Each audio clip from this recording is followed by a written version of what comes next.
In an old alley of Damascus where stone walls carry the memory of centuries, a Syrian restaurant owner began to notice an Iraqi stranger who visited his place every day.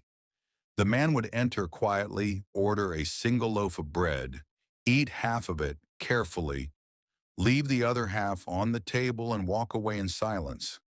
This scene repeated for 4 days until curiosity became heavier than silence. On the fifth day, the owner approached him and gently asked, "My guest, I see you eat half the bread and leave the rest. What is the reason?" The Iraqi man smiled with dignity and said, "I am a merchant from Baghdad. I have traveled many lands and found no people who honor the bond of bread and salt like the people of Damascus. So I ate half my bread and waited to find someone worthy of sharing the other half." The Syrian man sensed the nobility in his words and said, "Then today you are my guest." He took him to his home where his elderly mother lived, along with his orphan cousin, whom he had loved since childhood and was preparing to marry. When the Baghdadi entered the house and saw the young woman, he was struck by her beauty, modesty, and grace.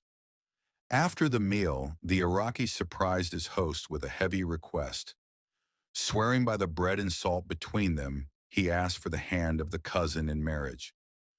The request fell on the Syrian's heart like a blow, yet he found himself facing a harsh test between love and honor. Choosing to preserve the bond, he sacrificed his heart and agreed. Soon a wedding was held and the Iraqi left for Baghdad, with his bride leaving the Syrian alone with his silence and pain. Years passed and life turned against the Syrian. His mother fell ill and passed away. His business declined. He sold his restaurant and spent all he had until he was left poor and alone.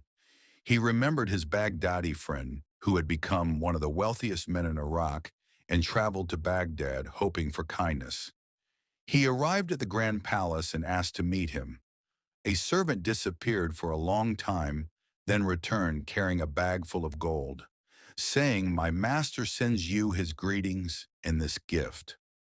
The Syrian's dignity burned with anger, thinking his old friend was avoiding him and trying to buy him with money. He threw the bag to the ground and left in tears, asking, "Is this how loyalty is repaid?" With the world closing in on him, he sought refuge in a mosque in Baghdad. There he met an elderly man who offered to teach him the principles of trade. The Syrian worked tirelessly for 3 years until he regained his wealth, became a respected